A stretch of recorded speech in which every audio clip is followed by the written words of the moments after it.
22 साल का मयंक अंधेरी में एक वेबसाइट कंपनी पे काम करता था और उसने उस दिन काम किया और रात 10 बजे एक लोकल ट्रेन ली उसने अंधेरी से बोरीवली उसे जाना था अपने घर, जो कि उसने लोकल ट्रेन रैपिड ट्रेन ली जिससे वो बहुत जल्दी पहुंच जाता और 10:30 बजे उसने ट्रेन ले ली।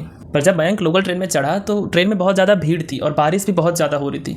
तो मयंक को सीट ना मिलने के कारण उसने क्या किया कि गेट के सामने खड़ा हो गया ताकि वो आसानी से पहुंच जाए। रैपिड ट्रेन थी, उसे 15 से 20 मिनट लगते बोरीवली पहुंच जाता वो अंधेरी से। अच्छा, इसी दरवाजे पे एक और व्यक्ति खड़ा था 30 साल का, जिसका नाम सुवर्णा था।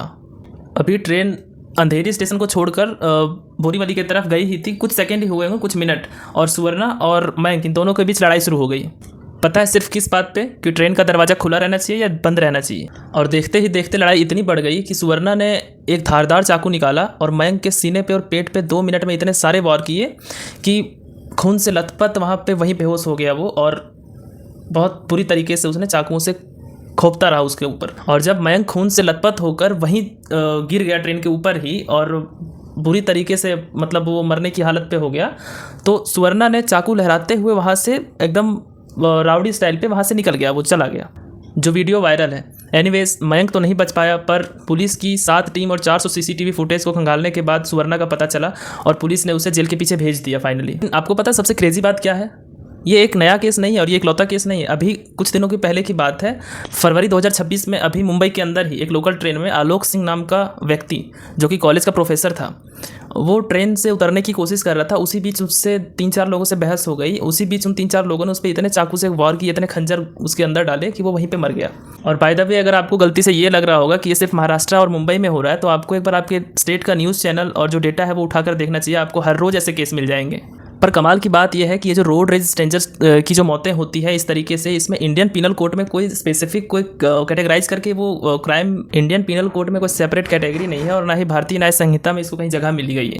Most of them are treated as a culpable homicides, and this specific charges are depending on the specific intent or circumstances of the incident. पर इस तरीके के जो केसेस हो रहे हैं, इस तरीके के जो इंसिडेंट हो रहे हैं, मुझे इसका परफेक्ट एग्जैक्ट नंबर तो नहीं पता है, लेकिन ये नंबर इतने ज़्यादा है कि आपको भी शॉक कर देंगे। इससे ये पता चलता है कि इंडिया का इस वक्त जो मेंटल हेल्थ स्टेटस जो चल रहा है वो काफ़ी ज़्यादा ख़राब है। और रीज़न ये है कि महंगाई, poor infrastructure, traffic, non ruling authoritative regulations, ये सारी चीज़ें इंडियंस को काफ़ी गुस्सा दिलाती है हर रोज़, हर दिन, हर पल के तौर पे, जिससे इसका कोई बस नहीं चलता। लेकिन ये गुस्सा हमारे अंदर ही रहता है और ये गुस्सा तब जाके निकलता है जब कोई स्ट्रेंजर, जब कोई अनजान व्यक्ति हमें कोई ज्ञान देने लग जाता है, या तो फिर कोई अनफॉर्चुनेटली किसी चीज़ों पे उलझ जाता है, फिर जाके ये बहुत ज़्यादा हो जाता है। और उसी गुस्से को निकलते हुए कभी गलत चीज़ें हो जाती है, कई गलत इंसिडेंट देखने को मिल जाते हैं। पर जब ये इंसिडेंट्स होते हैं तो किसी एक व्यक्ति के कारण किसी दूसरे को अपनी जान गंवानी पड़ जाती है, और इसी तरीके से ये सारी गुस्सा निकलने के बावजूद किसी अन्य व्यक्ति को नुकसान होना, ये कहीं से भी सही नहीं, कहीं से जाती नहीं। पर ये सोचने वाली बात है कि हम इंडियंस को इतना ज़्यादा गुस्सा आ क्यों रहा है, आखिर ये कहाँ से आ रहा है, रीज़न क्या है इसका।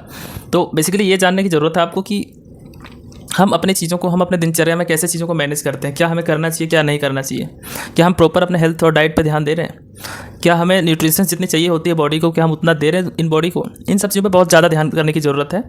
और ख़ास करके इस बिजी लाइफ में, जिस तरीके से अभी इंडिया पॉपुलेशन में पूरे वर्ल्ड में नंबर 1 पे आ रहा है, तो यहाँ पे इन सब चीज़ों पे जाहिर सी बात है कि थोड़ा आपको ध्यान देने की ज़रूरत ही है। खुद को इन सिचुएशंस में ना डालें, खुद को कूल रखें, खुद को थोड़ा समझदार बनाएं।